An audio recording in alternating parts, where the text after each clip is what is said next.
Welcome to mister maths. This is Prakash. இன்றைக்கி நம்ம பார்க்க போகிற டாபிக் ஆங்கில அகராதி. சரிங்களா? ஆங்கில அகராதி அதாவது டிக்ஷனரியில் இந்த வார்த்தைகளில் எந்த வார்த்தை முதல்ல வந்திருக்கும், எது ரெண்டாவது, எது மூன்றாவது, எது கடைசியாக வந்திருக்கும், அதை தான் நம்ம கண்டுபிடிக்கணும். சரிங்களா? ரொம்ப ரொம்ப ரொம்ப சுலபமான டாபிக். எப்படின்னு சொல்லி பார்ப்போம். ரெப்டைல்ஸ், ரிசர்வேஷன், ரெக்வயர், ரெப்புடேபிள் அப்படின்னு சொல்லி கொடுத்துருக்காங்க. சரிங்களா? உங்களுக்கு புரியணுங்கிறதுக்காக இந்த வார்த்தையை நான் கீழே எழுதுகிறேன் பாருங்கள். ரெப்டைல்ஸ், ரிசர்வேஷன், ரெக்வயர், அடுத்ததாக ரெப்புடேபிள். எப்படி ரொம்ப சுலபமாக கண்டுபிடிக்கலான்னு பார்ப்போம். முதல் லெட்டர் எல்லாமே காமனாக இருக்குது. ஸோ எல்லா லெட்டரையும் நான் கேன்சல் பண்ணிடுறேன். நான் எப்படி ஃபாலோ பண்ணுறேனோ அப்படியே பண்ணிவிட்டு வாங்க, ரொம்ப ஈஸியாக இருக்கும்.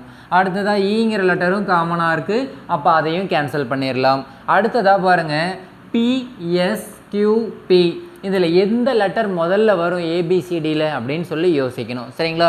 அப்போ எந்த லெட்டர் முதல்ல வரும்னு பார்த்தீங்கன்னா பிங்கிற லெட்டர் தான் முதல்ல வரும். அதுக்கடுத்தது தான் பிக்யூஆர்எஸ், அதுக்கடுத்தது தான் வரும். அப்போது இந்த ரெண்டு லெட்டர் தான் முதல்ல வரக்கூடிய வார்த்தைகள். கரெக்டுங்களா? அப்போது ரெப்டைல்ஸ், ரெப்புடேபிள் இந்த ரெண்டையும் நான் செலக்ட் பண்ணிக்கிறேன். இந்த ரெண்டு செலக்ட் பண்ணதுக்கப்புறமா திரும்பவும் காமன் லெட்டர்ஸை கேன்சல் பண்ணணும். சரிங்களா? இந்த ரெண்டு வார்த்தையும் இதுக்கு பின்னாடி, ரெண்டு வார்த்தைக்கு பின்னாடி தான் வரும். ஸோ இந்த பிங்கிற லெட்டரையும் நான் கேன்சல் பண்ணிடுறேன். அடுத்ததாக பார்த்தீங்கன்னா டியூ. இப்போ இந்த ரெண்டை மட்டும்தான் நீங்கள் கம்பேர் பண்ணணும். இந்த ரெண்டை நீங்கள் மறந்துடணும். சரிங்களா? அப்போது டீங்கிற லெட்டர் முதல்ல வருமா, யூங்கிற லெட்டர் வருமானு யோசிக்கணும். எஸ்டியூ, டீங்கிற லெட்டர் தான் ஃபஸ்ட்டு கண்டிப்பாக வரும். சரிங்களா? அப்போது ரெப்டைல்ஸ் அப்படிங்கிறது தான் 1வது பிளேஸில் வரும். ரெப்புடேபிள் அப்படிங்கிறது 2வது பிளேஸில் வந்திருக்கும். சரிங்களா? அடுத்ததாக மீதமுள்ள ரெண்டையும் கம்பேர் பண்ணணும். எஸ் முதல்ல வந்திருக்குமா, கியூ முதல்ல வந்திருக்குமா? கியூஆர்எஸ். அப்போது கியூ தான் முதல்ல வந்திருக்கும். அப்போது இந்த வார்த்தை 3வதாக வந்திருக்கணும். ரிசர்வேஷனுங்கிறது தான் உங்களுக்கு 4வதாக வந்திருக்கணும். உங்களுடைய ஆப்ஷனில் ரெப்டைல்ஸ், ரெப்புடேபிள், ரெக்வயர், ரிசர்வேஷன் இதுதான் நீங்கள் ஆன்சராக கொடுத்துருக்கணும். சரி, 2வது கேள்வி கன்வீனியன்ட். நான் உங்களுக்கு கன்வீனியன்ட்டே எடுத்து எழுதிடுறேன். 2வது வார்த்தை கன்வென்ட், 3வது கன்வெக்ஷன், 4வது வார்த்தை கன்விக்ட். சரி, ஓகே. நான் என்ன பண்ண சொல்லியிருந்தேன்னா காமனாக இருக்கக்கூடிய எல்லா லெட்டரையும் ஃபஸ்ட்டு கேன்சல் பண்ணுங்கன்னு சொல்லியிருந்தேன். CONV வரைக்குமே காமனாக தான் இருக்குது. அப்போ இந்த 4 எழுத்தையுமே தொடர்ந்து என்ன பண்ணியிருக்கலாம்னா நம்ம ஈஸியாக கேன்சல் பண்ணியிருக்கலாம். CONV எல்லாத்துலேயுமே வந்திருக்கு. ஸோ அதை நான் கேன்சல் பண்ணிட்டேன். அடுத்ததாக பாருங்கள், EEEI இருக்குது. இ முதல்ல வருமா, ஐ முதல்ல வருமானு பார்த்தா இ தான் ஃபஸ்ட்டு வந்திருக்கும். ஸோ இந்த 3 வார்த்தையை நம்ம செலக்ட் பண்ணிக்கணும். இந்த 3 வார்த்தையில் எது ஃபஸ்ட்டு வரும், எது செகண்ட் வரும்னு நம்ம கண்டுபிடிக்கணும். சரிங்களா? அப்போது பொதுவாக இருக்கக்கூடியது திரும்பவும் கேன்சல் பண்ணணும். இ கேன்சல், இ கேன்சல், இ கேன்சல். 3லேயுமே இ இருந்துச்சு, கேன்சல் பண்ணிட்டேன். அடுத்ததாக பாருங்கள், என்சி எதுங்க ஃபஸ்ட்டு வந்திருக்கும், சிங்கிற லெட்டர் தான் ஃபஸ்ட்டு வந்திருக்கும். So convection. அப்போ கன்வெக்ஷன் தான் டிக்ஷனரியில் மொதல் வார்த்தை. அப்போ இந்த வார்த்தையை கண்டுபிடிச்சிட்டோம், இதை மறந்துடலாம். அடுத்தது இந்த ரெண்டு செலக்ட் பண்ணி வச்சுருக்கோம், இதை ரெண்டை தான் சால்வ் பண்ணணும். கன்வீனியன்ட் NI இருக்குது, இங்கேயும் N இருக்குது. அப்போ காமனாக இருக்கக்கூடிய N ரெண்டையும் என்ன பண்ணியிருக்கலாம், கேன்சல் பண்ணியிருக்கலாம். ஐ ஃபஸ்ட்டு வருமா, டி ஃபஸ்ட்டு வருமானு பார்த்தா ஐ தான் ஃபஸ்ட்டு வரும். அப்போ கன்வீனியன்ட் இதுதான் 2வது வார்த்தை. கன்வென்ட்டுங்கிறது அப்போ 3வது வார்த்தையாக இருந்திருக்கும். மீதம் ஒன்று இருக்கு இல்லையா, அதுதான் உங்களுக்கு இறுதி வார்த்தையாக இருந்திருக்கும். முதல்ல வந்திருக்கிறது கன்வெக்ஷன், அடுத்தது convenient, third convent, 4th convict. இதுதான் உங்களுடைய ஆன்சராக இருந்திருக்கும். Next question, water polo, waterproof, water lily, water van கொடுத்துருக்காங்க. அப்படியே வரிசையை எடுத்து எழுதிடலாம். Water polo, water proof,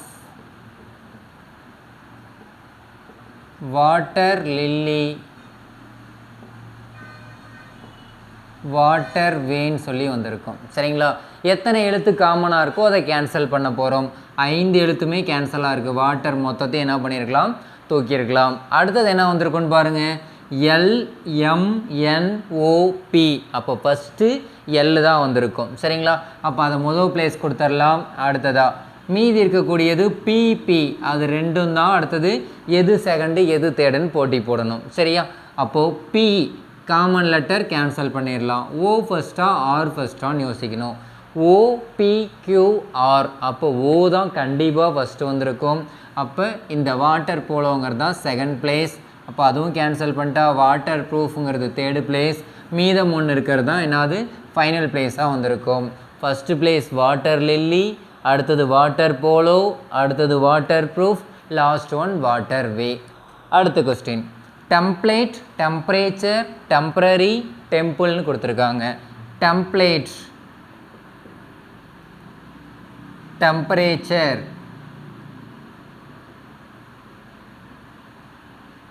temporary, temple 4 வார்த்தை இருக்குது. சரி, காமனாக இருக்கக்கூடிய லெட்டர்ஸை என்ன பண்ண போகிறோம்? கேன்சல் பண்ண போகிறோம்.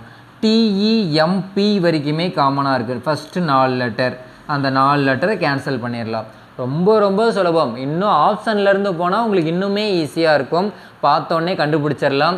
இருந்தாலும் இதுவும் ஈஸியான மெத்தட் தான், நீங்கள் இதிலேயே சால்வ் பண்ணலாம். சரிங்களா? LEOP எது ஃபஸ்ட்டு வந்திருக்குன்னு பார்த்தோம்னா ஈங்கிற லெட்டர் தான் ஃபஸ்ட்டு வந்திருக்கும். அதுக்கு ஃபஸ்ட்டு பிளேஸ். ரெண்டாவது பிளேஸ் அடுத்தது என்ன வந்திருக்குன்னு பார்த்தீங்கன்னா LMNO, அப்போ எல் தான் வந்திருக்கும். அப்போ இந்த வார்த்தையும் இந்த வார்த்தையும் நம்ம சூஸ் பண்ணிக்கலாம். எது ஃபஸ்ட்டு வந்திருக்குன்னு இதில் ரெண்டில் கண்டுபிடிக்கணும். எல்ல கேன்சல் பண்ணிடலாம். அடுத்ததாக ஏ ஃபஸ்ட்டா இ ஃபஸ்ட்டானா ஏ தான் ஃபஸ்ட்டு வந்திருக்கும்.